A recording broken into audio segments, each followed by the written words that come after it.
implementación de personalizados, ¿sí? Utilizando técnicas avanzadas de fisioterapia. Tiene una formación académica en la Universidad Politécnica Territorial de Mérida como fisioterapeuta, fisioterapia en movimiento, un diplomado internacional en fisioterapia, en Forafis, ecografía, cursos de ecografía musculoesquelética, pelvisalud, ¿sí? Otros cursos, y ha hecho una pasantía en Centro Integral Pisopélvico, nuestro centro aquí en Córdoba, que hacemos pasantías para Latinoamérica. Vienen alumnos de Argentina y de toda Latinoamérica a hacer pasantías en suelo pélvico. Y paso a presentar a la licenciada Luz Marina Saavedra, licenciada en Kinesiología y Fisioterapia. Ella realmente también está muy preparada, con muchas formaciones en Latinoamérica, un posgrado de rehabilitación pélvica, niños y adultos, vejiga, intestino neurogénico en Córdoba, que lo ha hecho años atrás. Postdidáctica universitaria de la Asunción en la Universidad en Asunción, Paraguay, y especialización en disfunciones del suelo pélvico en la Universidad en Alfenas, Brasil, ¿sí? Mike vive en Venezuela y Luz vive en Asunción, Paraguay. Mike en Caracas. Así que bueno, paso a darte a vos, Mike, como para que empieces tu presentación. Unos 15, 20 minutitos para Mike, unos 15, 20 minutos para Luz, y bueno, después un espacio de preguntas, de dudas, de todo lo que ustedes tengan ganas de comentar. ¿Sí? Comparto, Mike, vos podés Estoy buscando para compartir ahora, no, te la tengo presentación.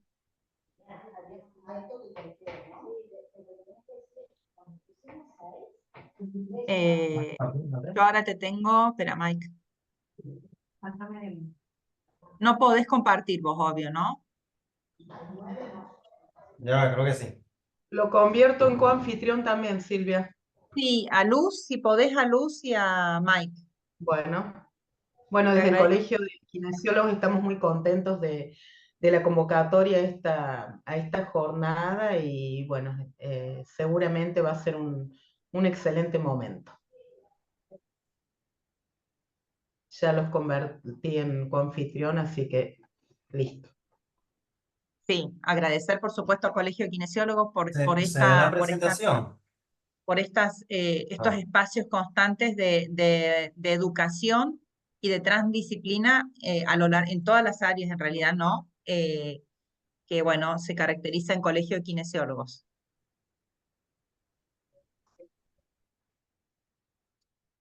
¿se ve la Sí, presentación? ahí se ve tu presentación, Mike. Ah, perfecto. Sí.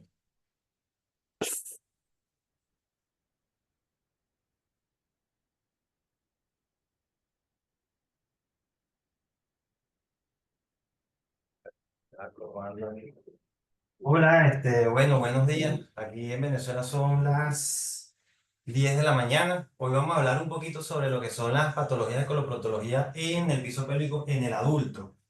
Antes de iniciar, a mí me ha cambiado mucho lo que es la visión sobre lo que es el piso pélvico y la patología de coloproctología, porque escuchando mucho a Silvia, nos hemos dado cuenta y hemos interrogado un poquito más al paciente, y cuando el paciente viene con este tipo de patologías anorrectales o de coloproctología, viene siempre asociado con alguna disfunción de lo que es el ciclo miccional, incluso de lo que es la actividad sexual del paciente.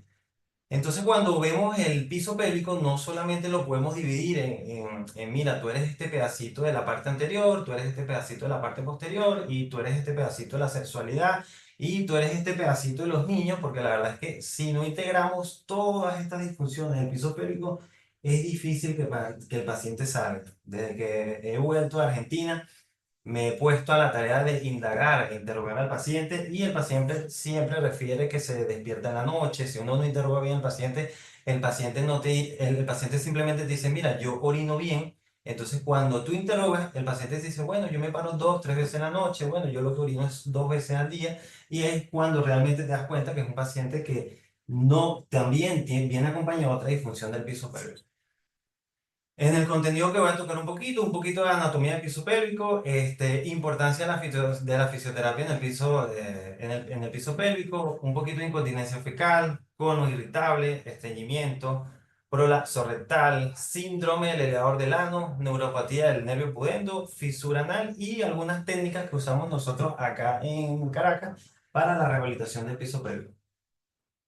Ahora, ¿qué es el piso pélvico? El piso pélvico es una estructura de músculos, tejido conectivo y fascia que entrega lo que es tres funciones: soporte, sostén y suspensión de los órganos del piso pélvico y los órganos abdominales. En lo que es el piso pélvico encontramos una gran hamaca, una estructura de hamaca que se divide en varios músculos, como lo es el elevador del ano y sus diferentes fascículos, como lo es el púo rectal, el púo coccigio y el iliococcigio. También tenemos hay que mencionar a juro lo que es el obturador interno, los coccigios y el piriforme. Ese complejo del piriforme nos hace lo que son unas neuropatías de lo que son los nervios cuando hay contracción o hipertonía de estos músculos, nos hace una compresión de lo que son neuropatías del nervio pudendo y muchas veces no solamente nervio pudendo, sino que viene en relación nervio pudendo y nervio ciático porque son pacientes que tienen dolor con la evacuación, dolor cuando se sientan y dolor incluso o ardor cuando están caminando hasta la altura de las rodillas. Entonces, muchas veces no solamente hay compromiso de lo que es la neuropatía del nervio pueno, sino que hay compromiso en ramas más arriba, eh, afectando también lo que es el nervio ciático. Ahora, órganos pélvicos, por encimita, el pélvico tenemos vejiga, uretra, compartimiento medio, útero, vagina, próstata en el caso de los hombres y vesículas seminales. Compartimiento posterior, recto y conducto anal, lo que hablamos que podemos dividir, anatómicamente lo podemos dividir, más siempre hay que verlo como un todo. Triángulo anterior del piso pélvico, triángulo posterior del piso pélvico. Está comprendido por fascias, como lo es la fascia pélvica parietal, fascia endopélvica, fascia perineal, y la fascia endopélvica la podemos dividir en fascia pubocervical y fascia visceral. Estas fascias son importantes porque son las que nos dan son las que tienen esa relación de sostén entre las estructuras anatómicas y es una de las razones por las que no podemos dividir la parte anterior y posterior porque estas fascias nos dan una relación intrínseca entre estas estructuras anatómicas. Ahora, vamos ahora sí un poquito más hacia lo que es la parte de coloproctología. Esta es una ampolla rectal. En la ampolla rectal es donde se encuentran las células sensitivas, que nos permiten discernir si nosotros tenemos gases, si las heces son sólidas, si las heces son líquidas, si cuando el paciente pierde la capacidad o hay una alteración de diserción en lo que es la alteración de la sensibilidad, son pacientes que empiezan a tener incoordinaciones o disinergia defecatoria.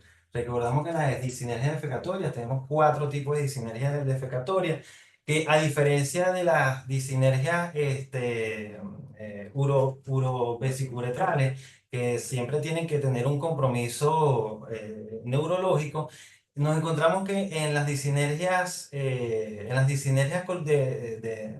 defecación, no siempre hay un componente neurológico, simplemente hay estas incoordinaciones que las podemos evaluar a través de de lo que es la manometría anorrectal y incluso hoy en día nos hemos dado cuenta que con el uso de lo que es el eco translabial y el eco perineal dinámico podemos tener pista de qué tipo de disinergia o qué tipo de incoordinación tiene este paciente. Estas incoordinaciones se van a ver expresadas en lo que es dolor anal o se puede ver expresada en lo que es incontinencia fecal. Incluso se puede ver reflejada en estreñimiento, un paciente con una hipertonía basal aumentada, donde no tiene una correcta relajación de la musculatura del piso pélvico, se traduce en lo que es estreñimiento y hacen como retenciones en la ampolla rectal, se vuelve crónica estas retenciones causando lo que es estreñimiento crónico y una mega ampolla rectal que trae otras consecuencias más. También describimos un poquito lo que son los niveles de Dillon en sus 3 etapas, nivel 1, nivel 2 y nivel 3. Los niveles de Dirac con sus fascias pélvicas, los que nos ayudan a describir y a entender, son los tipos de prolapsos y descensos, ya sean descensos apicales, descensos de lo que son del núcleo del periné y descensos de mucosa de hemorroidal.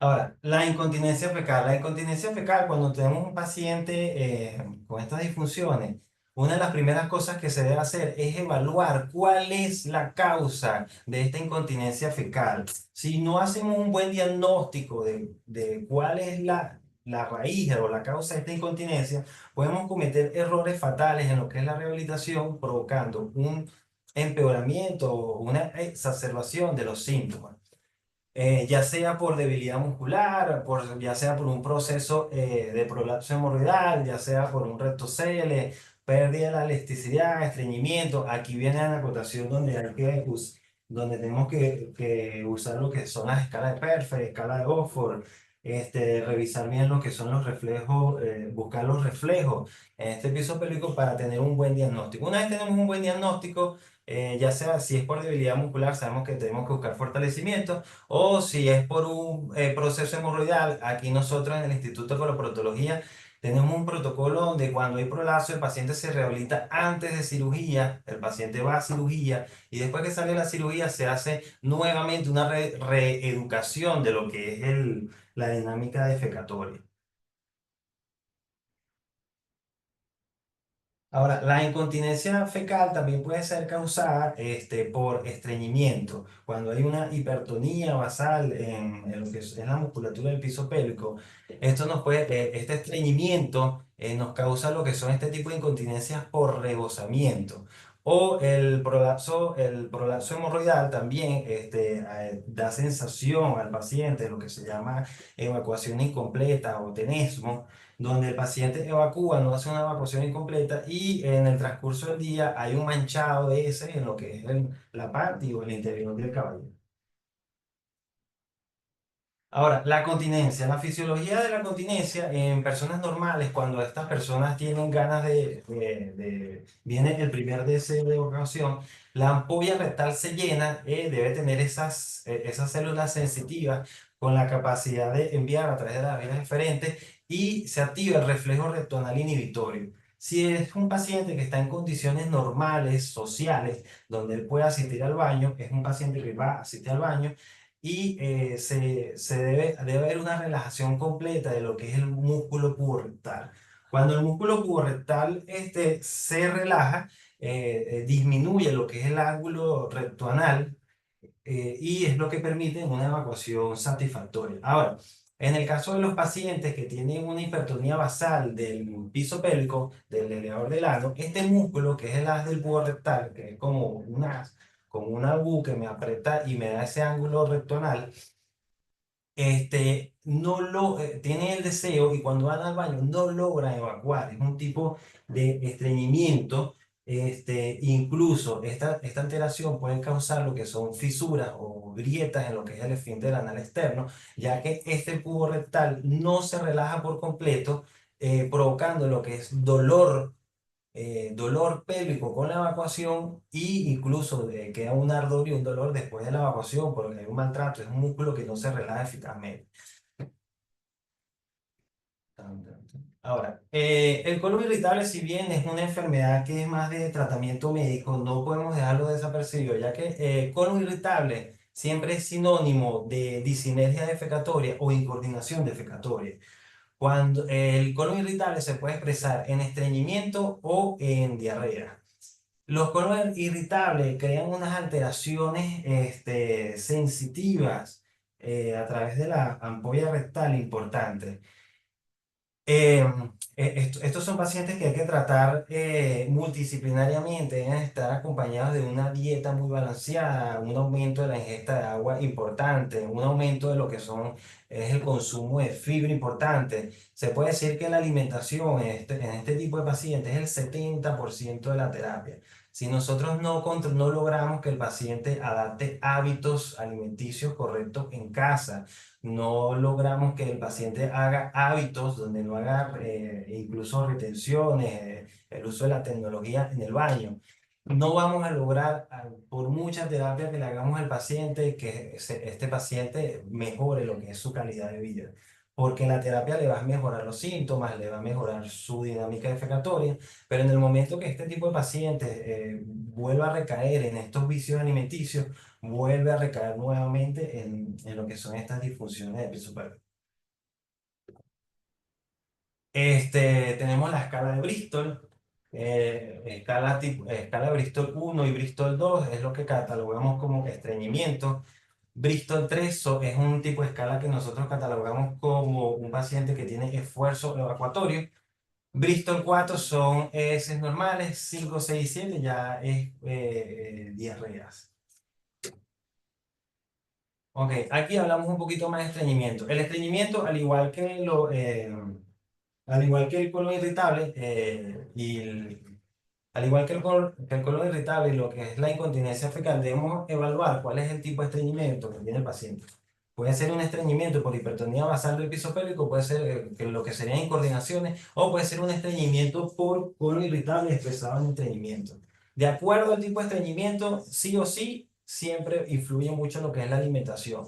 Podemos hacer rehabilitaciones, hemos recuperado pacientes con 10 años de estreñimiento crónico, pacientes que no tienen deseo evacuatorio, sino que tienen que ir a una clínica o a un centro asistencial donde le colocan estos enemas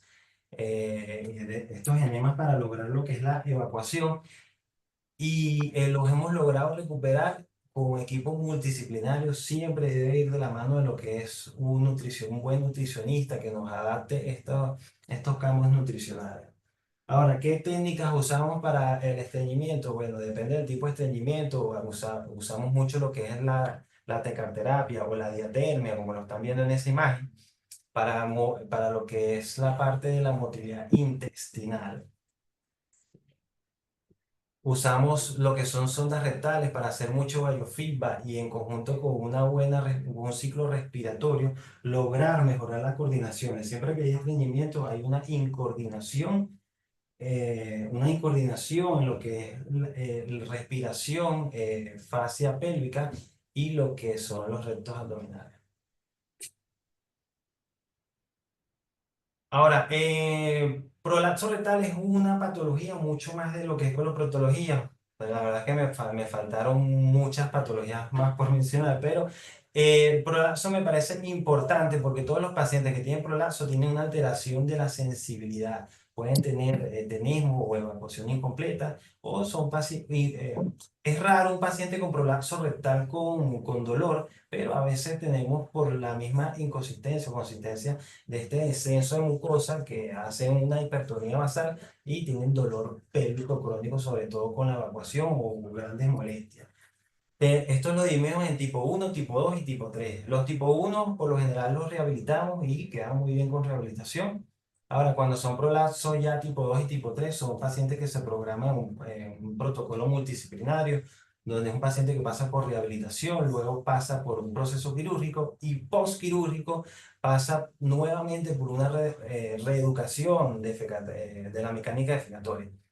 Estos son pacientes que depende del tipo o la técnica quirúrgica que use el cirujano, hay una alteración de sensibilidad, ya que hay una recepción de mucosa y a veces se altera sobre todo lo que es el plexo de Meissner, que es el plexo sensitivo. Entonces, hay que reeducar porque si hay una alteración sensitiva después de esta cirugía. De hecho, cuando tú consultas a estos pacientes, son pacientes que después de la cirugía quedan incontinentes. Y no es porque no tengan tono muscular, sino porque hay una alteración de la sensibilidad. Y simplemente el paciente te indica que me quito la panty y la pantaleta y ya y estoy manchada. O sea, ya no, ni siquiera sienten cuando tienen la pérdida. Entonces, bueno, intusección del recto, sima, progreso caudal. Tenemos experiencia con pacientes ostomizados. El paciente ostomizado se le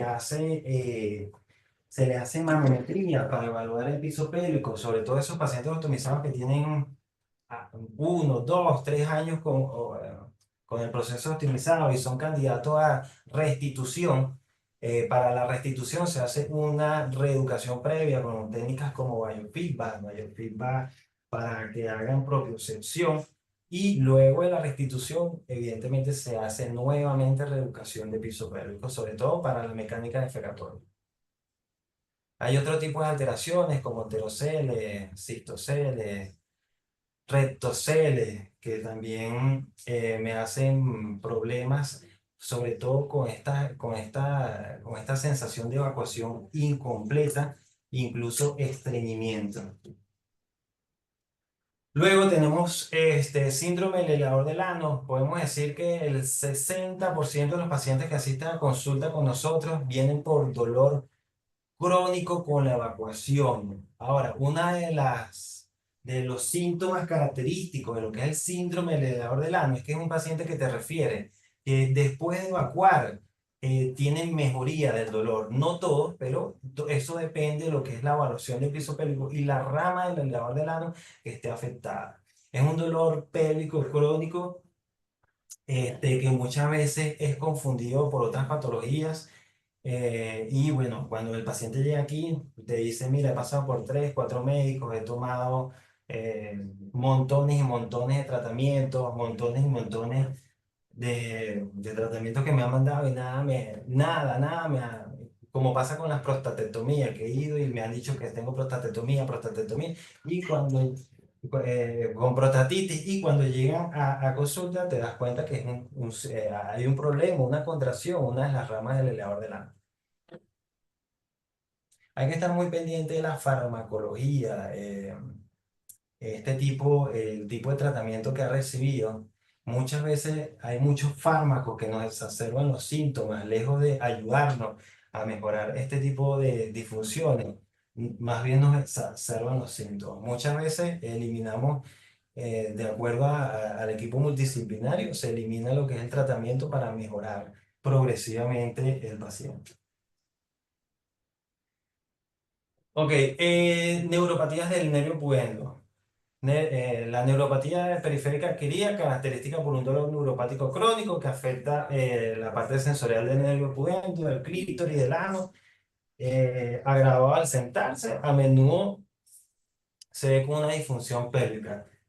Las neuropatías del nervio pudendo, como lo dije al principio, muchas veces es por hipertonía basal o a veces hay lesiones, a veces hay pacientes que postparto hacen lesiones, sobre todo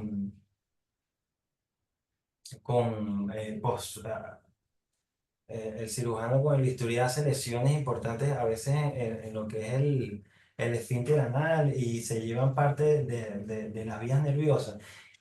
Y a veces post cirugía, prostatectomía u otro tipo de cirugía, hacen fibrosis radicales en lo que es el piso pélvico, provocando neuropatías periféricas del nervio pudendo. Nosotros usamos para las neuropatías, no nos llegan tanto, pero hemos visto efectividad con técnicas como ondas de choque y láser, y hacemos bastante lo que son liberaciones miofaciales para este tipo de neuropatía. Ahora, fisuras anales. Fisuras anales sí llegan por montones. Fisuras anales, sobre todo por lo que es la hipertonía o disinergia defecatoria. Todo paciente con fisura anal tiene en líneas generales, tiene en más del 70% son pacientes con disinergia defecatoria tipo 1. Aquí en la presentación puse una imagen de un paciente que llevó una fisura anal. Y este es más o menos a la quinta sesión. El tratamiento de las fisuras anales, de hecho, es un tratamiento que estamos escribiendo un artículo científico sobre el tratamiento de fisuras anales, el protocolo que tenemos, porque en líneas generales las fisuras anales se las operan. Nosotros el protocolo que hemos creado es un protocolo multidisciplinario donde está la evaluación del coloproctolo y hacemos lo que es la rehabilitación de esa disinergia o la rehabilitación de esa incoordinación, haciendo reeducación de la mecánica defecatoria. En primera fase usamos mucho láser para mejorar lo que es la cicatrización y acelerar lo que es la cicatrización y el dolor pélvico y ardor. Es un paciente que te refiere mucho ardor con la defecación. Característico, el paciente te va a decir, mira, cuando yo estoy evacuando me arde. apenas te dicen, me arde cuando estoy evacuando, más o menos tú puedes intuir a lo que vas a buscar con la evaluación clínica y que vas a buscar una fisura. Es un dolor, es un ardor que solamente tengo mientras evacúo y cuando termino de evacuar se me quita el ardor y me queda como un dolor. Es característico de las fisuras anales. Usamos bastante láser, luego que logramos la cicatrización, más o menos en esta etapa, hacemos reeducación con bastante biofeedback. Bueno, en técnicas de fisioterapia usamos bastante lo que es la ecografía transperineal y translabial. Este tipo de ecografía me va a permitir evidenciar, no podemos diagnosticar con una ecografía, pero sí te permite evidenciar cuando hay una incoordinación, sobre todo en la primera consulta del paciente, cuando hay una incoordinación importante del piso pélvico. Esta medición que tenemos desde la sínfisis púbica hasta el elevador del ano, se hace hacemos una medición desde la sínfisis hasta el elevador del ano en reposo y luego hacemos dinámica donde mandamos a contraer al paciente, congelamos la imagen, volvemos a medir y lo hacemos en Valsalva y te das cuenta que hay una incoordinación de piso pélvico y el paciente entiende mejor. Con el eco también podemos hacer biofeedback dinámico y el paciente entiende muy bien con la ecografía dinámica. Usamos ondas de choque sobre todo para lo que son las hipertonías basales. Las ondas de choque tienen una capacidad donde hacen microlaceraciones a nivel celular, activando cascadas de regeneración. Incluso puedes combinar un poquito de ondas de choque con lo que es el uso del láser para las fisuras anales, donde la recuperación se obtiene en bárbaro, mucho más rápido. Usamos tecarterapia para lo que es motilidad intestinal. Usamos mucha tecarterapia con lo que son patrones respiratorios para el paciente, para lograr esa coordinación respiración, piso pélvico, core abdominal. Y bueno, en la láser terapia usamos mucho el láser para las fisuras anales y dolor pélvico crónico. Es muy bueno, es muy funcional. El paciente se va sin dolor prácticamente el mismo día o podemos tener mejoras del dolor de una escala EVA de 8, se va con 3, 2. Usamos mucho lo que es la neuromodulación sacra y sistema superinductivo. El sistema superinductivo nos parece muy bueno porque prepara lo que es el tejido del piso pélvico. Ya recordemos que el sistema superinductivo ayuda mucho a lo que es la colagenogénesis, la estimulación de esta fibra de colágeno y elastina. Recordemos que el piso pélvico está integrado, compuesto por lo que es 70% de colágeno. Entonces sí es un equipo que nos prepara mucho y nos prepara mucho ese piso pélvico para abordar con una técnica, con otra técnica. También usamos biofeed, aparte de este biofeed, me faltaron imágenes. Biofeedback con juego, biofeedback dinámico con juego, hay un conejito donde tú relajas y contraes. Es muy bueno, lo usamos bastante, pero no puse la foto aquí. Y bueno, prácticamente este mundo me falta más cosas, pero bueno, eran 15 minutos que me dijeron. Este, cualquier duda, cualquier pregunta, estamos aquí para contestar. Ok, Mike, muchísimas gracias. Realmente magnífica tu presentación. Yo creo que son tantos puntos en los cuales podemos intervenir con la fisioterapia, ¿no? Sí. Te agradezco muchísimo, Mike. Le vamos a dar paso ahora un ratito a Luz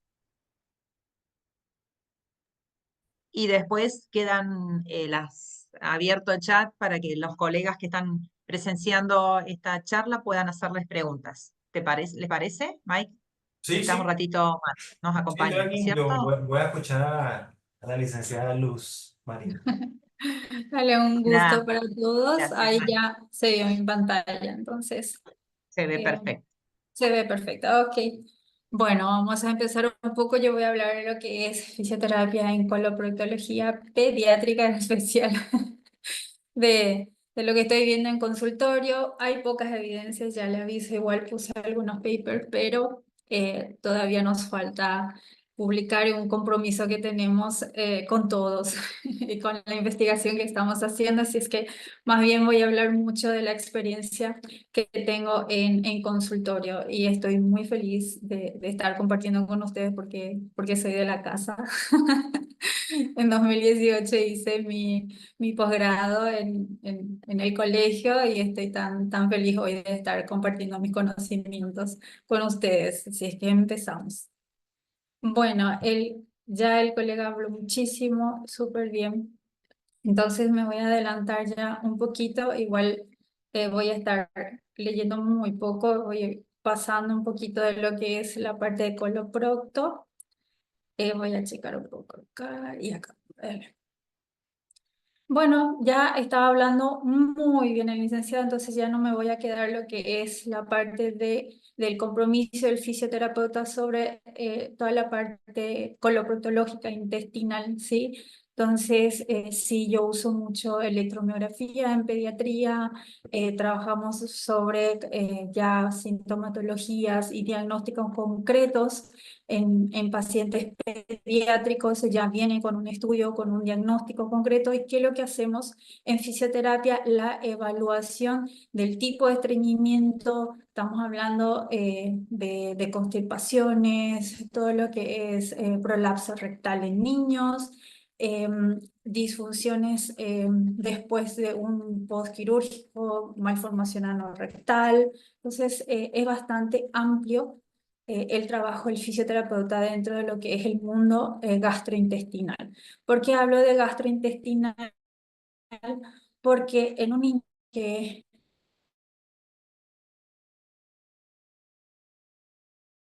niños, porque esa historia del trayecto, de cómo fue el comportamiento intestinal cuando éramos niños, implica muchísimo en el adulto y nos da un montón de informaciones. Cómo tratar a un adulto con problemas de disfunción pisopélvico, tanto uroginecológico en mujeres y también toda la parte sexual, toda la parte de disfunciones anales. Entonces nos da un montón de informaciones al tener esta visión, ¿verdad? Entonces de preguntar siempre cómo se comportó el intestino cuando éramos niños, ¿sí?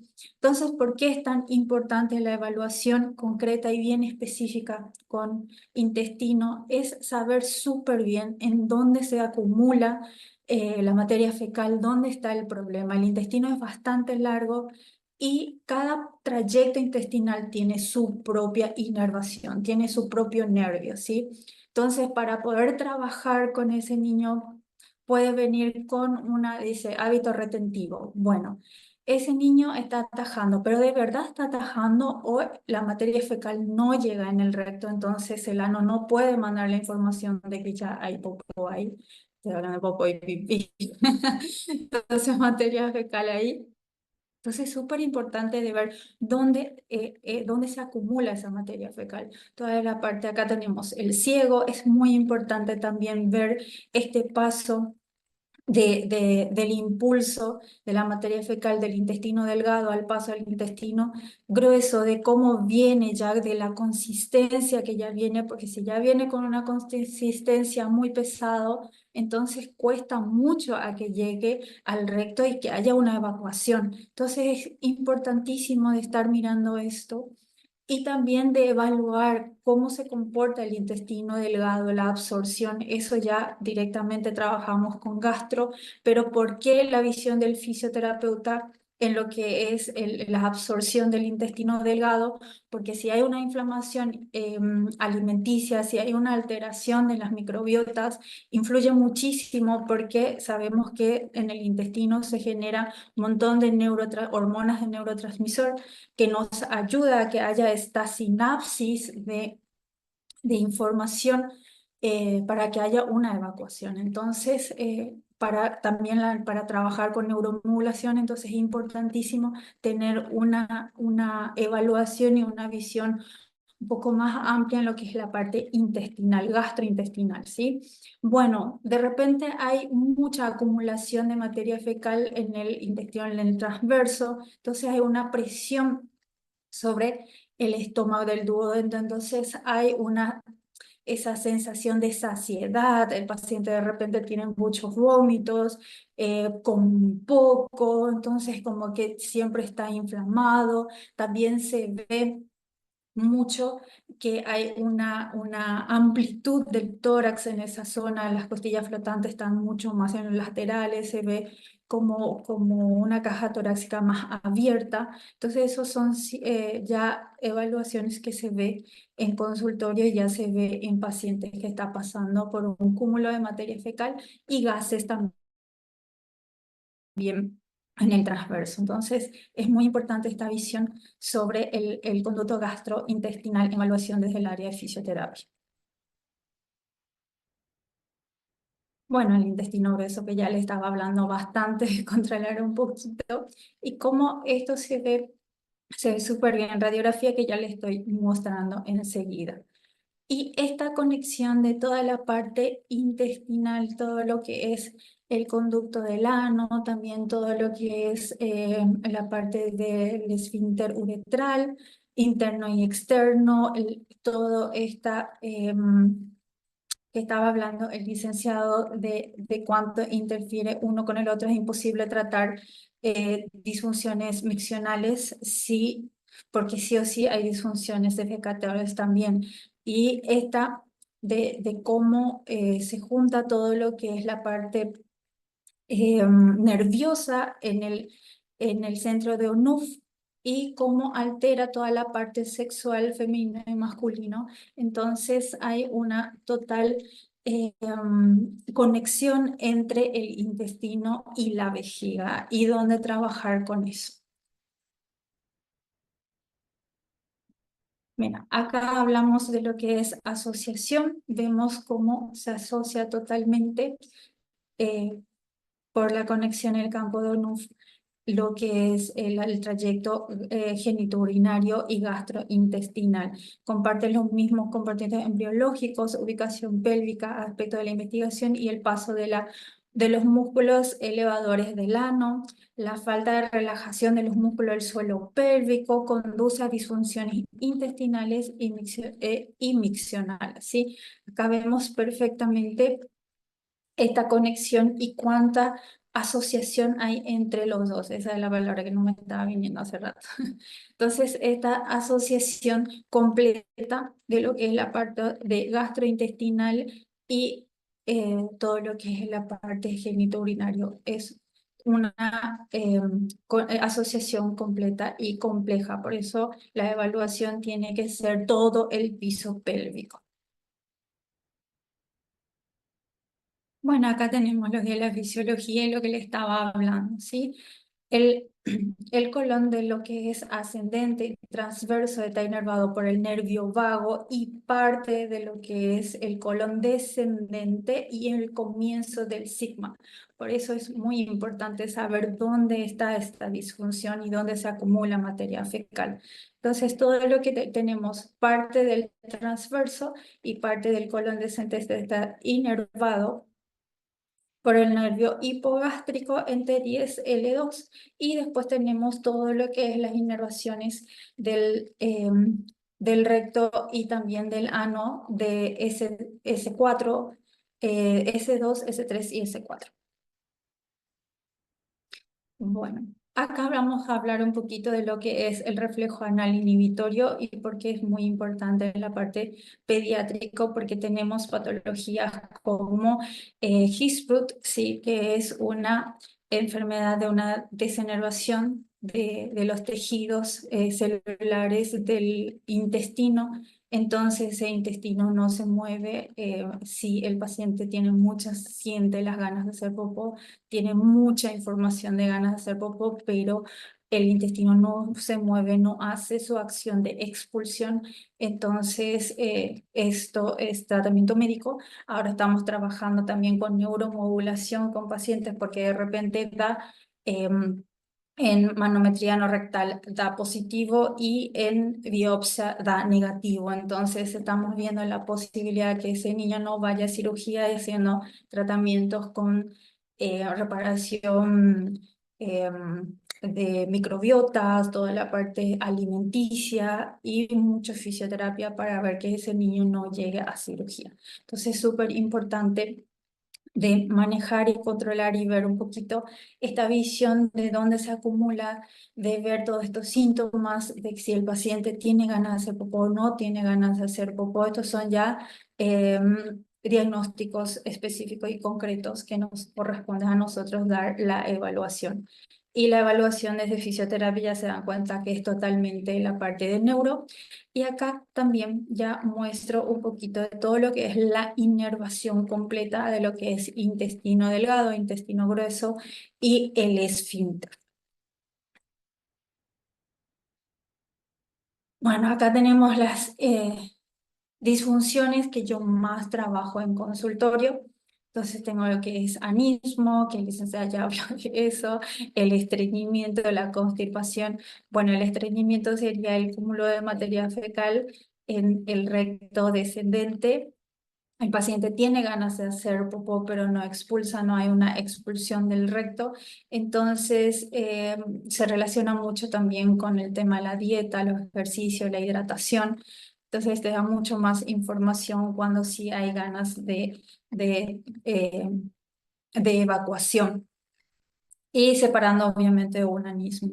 Después la constipación, que ya son cúmulos de materias fecales en todo el tracto intestinal. Hay una distensión abdominal bastante alta, hay dolor abdominal, hay gases, hay falta de apetito. Entonces esa diferencia es muy importante. Y también acá tenemos todo lo que es identificar el estreñimiento desde el criterio romano 4, que tenemos todas las informaciones, y la escala de Bristol, que ya habló también el licenciado. Acá tenemos lo que es la enfermedad de Hirschsprung, que ya hablé. Se trata de un trastorno que afecta el intestino grueso, colon, y causa problemas en la evacuación intestinal. Las afecciones están presentes al nacer, son congénitas como resultado de la falta de células nerviosas en los músculos del colon del bebé.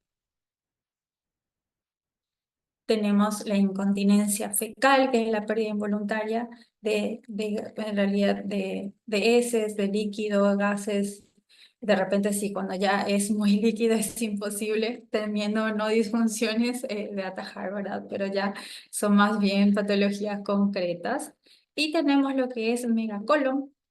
El megacolon, esta afección se presenta cuando una hinchazón e inflamación se designa a las capas profundas del colon. Como resultado, el colon deja de funcionar y se ensancha. En casos graves, el colon puede romperse, ¿sí? Por eso cuando trabajamos con megacolon, trabajamos directamente con nutricionistas que trabajen toda la parte de reparación de tejido intestinal, eh, toda la parte de microbiotas y demás, que es tan importante para nosotros para poder usar neuromodulación, y porque una baja proliferación de hormonas neurotransmisoras no podemos hacer nada. Bueno, acá presento un poquito un caso. Ella es Emma, ella llegó a los 4 meses en consultorio. Bueno, a los 4 meses que llegó a consultorio, ella vino por una disfunción vesicouretral con un reflujo grado 3. Bueno, ella vino más bien por esto. Entonces, esta similitud es lo que quiero presentarles a ustedes. Ella viene con esto, que es una cistoretrografía, y ya se puede ver que tiene un reflujo grado 3. Entonces en esto yo veo toda la materia fecal, que casi era imposible de diferenciar bien el tipo que estaba teniendo. Entonces en ese mismo momento esto se ve en su tipo de materia fecal. En ese momento ya le derivo a gastro, pido una placa, y en la placa ya se ve toda esta materia fecal que ya se encuentra en rayo X, ¿sí? Bueno, ya pueden ver su tórax, está mucho más elevado. Y de ahí pasamos a gastro, piden un colon por enema y miren su colon por enema. Sí, ya ahora tiene ya 1 año está en tratamiento, defeca todos los días y estamos haciendo una vez por semana neuromodulación, movimiento intestinal con ella. Hacemos control de tipo de materia fecal, también la consistencia, el olor, el color del pipí, la cantidad del pipí, o sea, es un montón de hábitos y de comportamiento que estamos recaudando información de cómo se comporta tanto la vejiga como el intestino en tiempo de rehabilitación. Está con tratamiento médico, trabajamos totalmente con los médicos, tanto en la parte urinaria como coloproctológica y conmigo. Bueno, acá muestro un poquito más. Este es un megacolon, megasigma. El resto está totalmente distendido, pero hoy en día ella está con ablandador de materia fecal, con profilaxis para evitar estreñimiento. Bueno, un fisioterapeuta sí o sí tiene que aprender a leer manometría anorrectal. Esto es de alta resolución, esto es el clásico que veíamos antes. No me voy a adentrar, no me voy a quedar tanto en esto, pero solo era para mostrarles que un fisioterapeuta especialista en disfunciones pélvicas tiene que manejar todo esto. Bueno, esto sería una manometría anorrectal de alta resolución.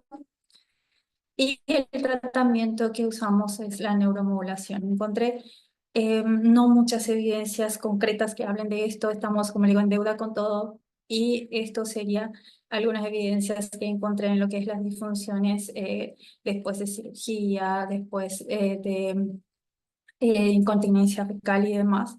Y la neuromodulación en mis pacientes cuando vamos controlando qué parte del intestino, del trayecto intestinal se acumula esa materia fecal y dónde tenemos que poner los parchecitos para tener una buena neuromodulación y una rehabilitación eficaz. Entonces, muchas gracias.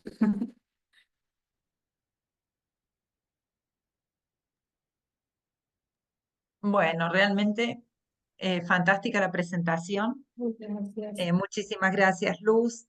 Maravillosa como siempre. Para mí es un gusto escucharte realmente.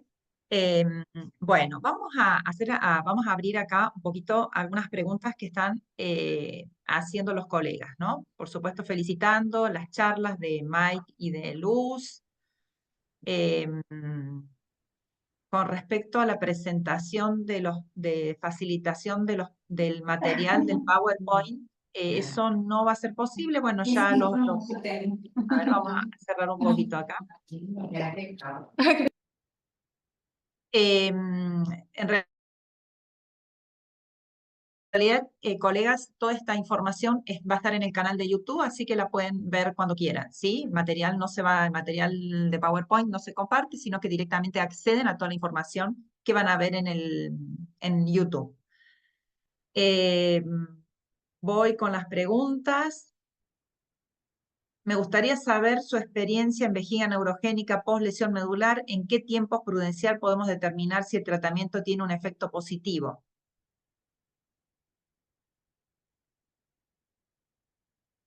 Si quieren contestar,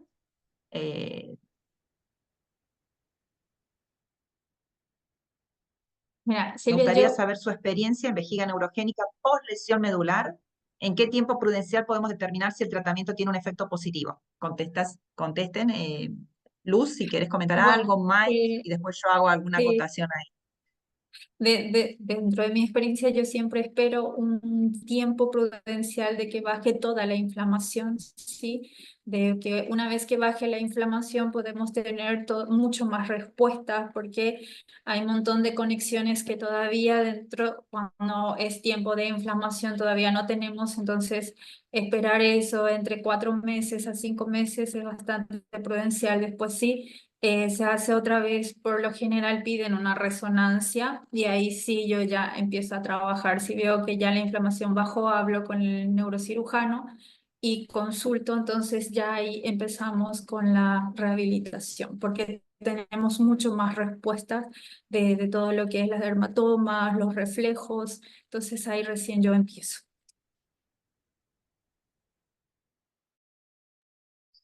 Ok.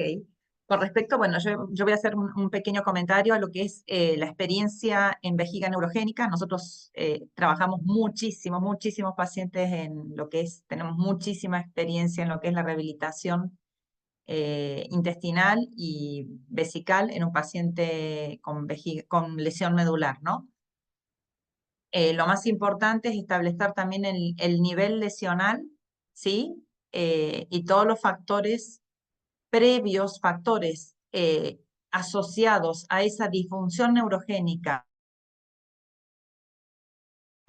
del tracto urinario. Muchos pacientes tienen factores asociados de disfunciones no neurogénicas, también asociados previo a esa lesión medular. O sea, hay que establecer bien el tipo de lesión medular, si es un paciente con lesión medular adquirida, congénita, y las características de la vejiga. Por supuesto, hay tratamientos iniciales que ni bien el paciente se establece una vejiga neurogénica, solamente se puede decir que el paciente tiene vejiga neurogénica cuando hay una patología neurológica que da cuenta de eso, y hay tratamientos iniciales rapidísimos para poder evitar daño o riesgo del daño del tracto urinario superior, ¿sí? Entonces sí que hay muchísimos tratamientos muy buenos para vejiga e intestino neurogénico, por supuesto, siempre dependiendo de dermatomas, miotomas, evaluación de suelo pélvico neurológico y todo lo demás, ¿sí? Un poquito compartiendo también lo que decía Luz.